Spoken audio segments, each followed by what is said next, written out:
Student. I teach at North Heights. I'm a high school teacher.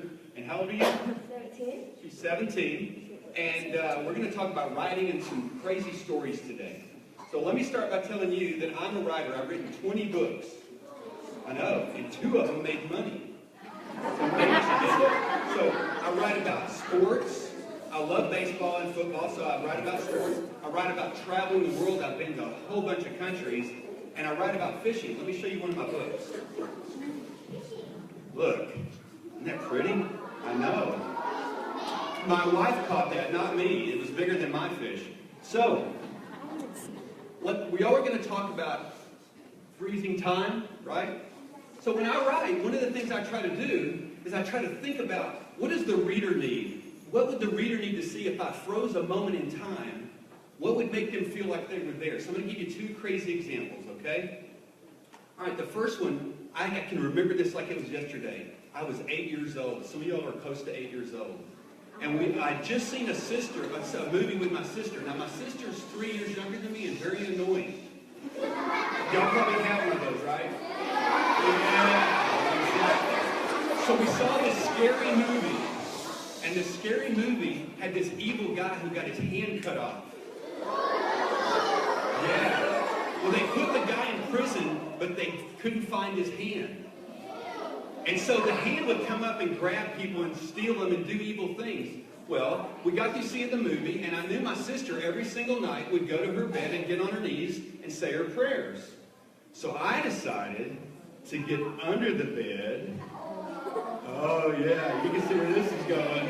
Yeah. So she went to go for her prayers, and my hand, which was going to substitute for the evil hand, comes out as she's saying it, and I grab her, and she thinks the hand has her because she's been seeing that movie. Well, she promised, she screamed and cried, and I got in trouble, but it was worth it. And she told me, you watch, I'm going to get you back. Well, 2 weeks later, I was sitting there watching TV, and she took a baseball bat, and I never did that to her again, ever again. All right, the second story, frozen in time. All right? I was dating this girl named Lisa, and it was Halloween, and we were in the car, and I tricked my little brother. He was 9. I said, play along with me. I want you to hide in the back seat. This is going to be hilarious. So I started telling her about this bad guy that was in the cars. He would get in your car and come up behind you while you were driving. And that was the clue for my brother to reach up from behind and grab Lisa. And she didn't think it was funny at all, and we didn't date any longer after that. So that's freezing moments in time. You can kind of see how you do that. You remember the stories, and you freeze them in time. So this year I get to Law, and she started telling this amazing story. And as I was reading it, I said, this is powerful. Other people need to hear this story. So she wrote, and she edited, and she made it better and better. And guess what? She got it published in a magazine. She's 17, right?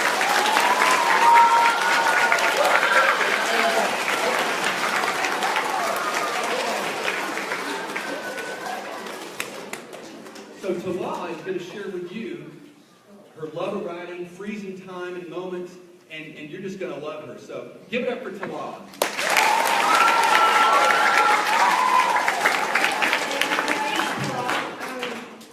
I love writing because when I write, I can tell a story. You guys like telling stories to your friends, right?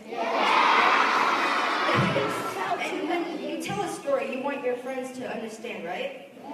So in writing, when you write, you have to know who you're talking to. So you have to know your audience. When you write, and actually, when you write, you have to ask yourself why you're writing it. Like, why am I telling this story? Maybe because you want your friends to think you're cool. Maybe you want to tell a good story, you know? So when you write, you have to know who you're talking to, and you have to know why you're writing it. So when I wrote my article, I wrote it because I wanted other people to know about my homeland. My homeland it's in the south of Burma, and it was being attacked, and it's still... Where is Burma? Burma is on the other side of the world. It's really far. Have you guys ever been to Dallas? Yeah, so Dallas is about, what, 6 hours, right? Well, to Burma, that's like 20... I would say 20, 25 hours. Yeah. It's a long time. So I'm all the way from the other side. And I came here when I was about 5. Are any of you 5? So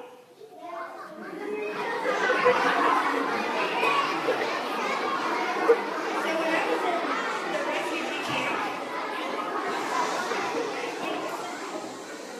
so when I was 5, I didn't get to go to school.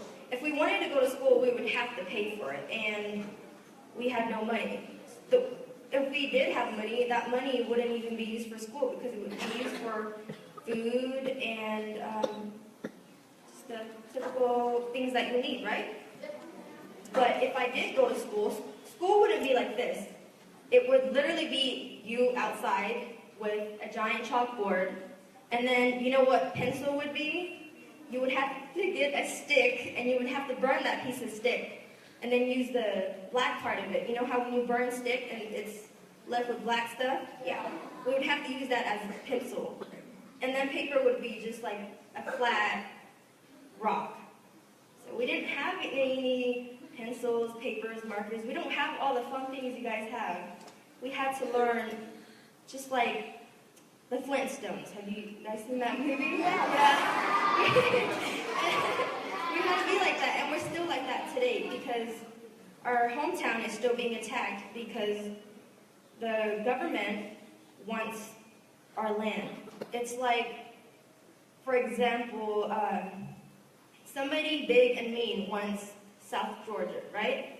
Would you guys be happy about that? Would you guys give up and just let them have Georgia? Right? Yeah, so till today, my people are still fighting for our little land. And What evil things did they do? they did so many horrible things. So, for example, if they came to your village, they would just burn your house. They won't tell you they're going to burn your house. They just come in, they shoot the whole place like an action movie. And then they just start shooting, they start burning your house. And if you have dogs, they'll kill your dog too. Yeah, it's sad. Yeah, even cats too. It was sad.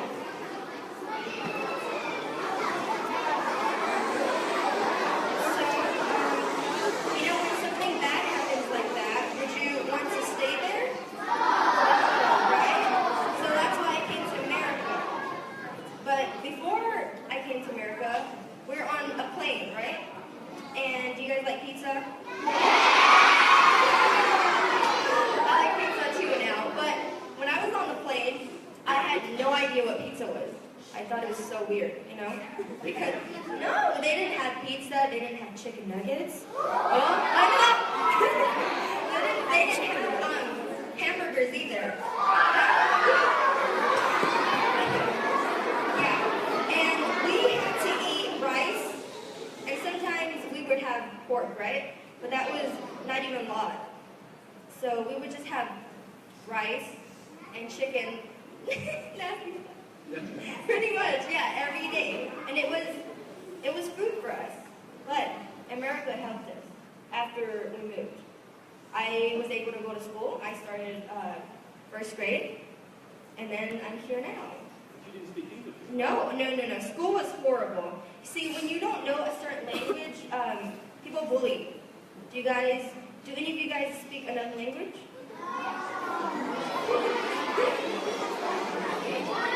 Well, when I was little, I didn't know English. And it was really hard for me because when I wanted something, I didn't know how to ask the teacher. When I needed help, I didn't know how to ask the teacher. And this one time, I was in lunch, okay? And there was this little boy who was always mean to me. He would pull my hair, call me names. Yeah. And then during lunch, actually, he came and sat in front of me. And then his nose started bleeding, so I, reached over and tried to touch it, because I've never seen blood before. So I reached for it, and then I guess he got scared. So he raised his hand, and he called the teacher, and he told the teacher I punched his nose. That's why his nose is bleeding. Yeah, crazy, right? But I couldn't say no, I didn't do it, because I didn't know English. And I was so scared of everybody else because everybody else was not the same as me. I was a little Asian girl, Korean girl, and they were all Hispanic, they were all Caucasians. So I was scared, I didn't do anything. So that day I just went home with a yellow note and that said I was in trouble and my mom was so mad at me. So it sucks. It sucks when you don't know English at first, or when you don't know a certain language and you go into a new country. So when I wrote my article, I had no idea what I was going to do. So I had to brainstorm first. I had to know what I was going to write. So I wrote everything down, what I wanted to say, and who I wanted to tell. Just like when you guys tell a story to your friends, you guys have to plan it out in your head, right? But when you plan it in your head, you can also write it down so you don't forget. So that's what I did. And then before I could even write a perfect article, I had to edit so many times. Because when you tell your friends a story, you don't want to start from the middle and then you go from the end and then the beginning, right? You want to start where you want your friends to know what you're talking about and then how it happened. Oh, and why. Remember when I told you guys why you were telling your friends? Yeah, you have to also know why you're writing it. And in writing, I don't think there's no such thing as being a perfect writer. Because each year you learn different things, your teachers teach you different things, so as a writer you keep on growing and growing and growing. You never really stop learning. You just become better and better each year. Because, we're always learning. So Talal wants to be a nurse when she grows up, but she wants to do something else in addition to being a nurse. What is that? I also want to join the Peace Corps. You guys know what that is? The Peace Corps is it's a foundation and a group of people who travel to other countries and they help other people out. Not just the U.S. They go to they can go to Cambodia, Malaysia, Singapore, to Burma, yes. So when I join the Peace Corps, I can not only help my people, but I can help other people from other countries. And I want to help other people because do you guys like helping people? Yeah. I want to do that. But guys, I just want you to look and see what you can be and how well you can write. Every single one of you can be a writer. Every one of you is a writer. And Talal, it took a lot of, can you imagine how nervous it would be to get up here in front of all y'all speaking? How nervous it would be to put your writings out there for everyone to read? And she did that, and I think she's very brave. We should all be like Talal. Let's give her a big hand, everybody.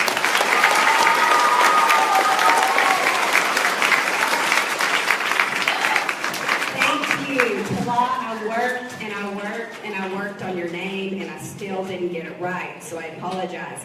We are so glad that you were here today to share your story. Some of the things I heard from Talal that she pointed out was, we do a lot of pre-writing. We have to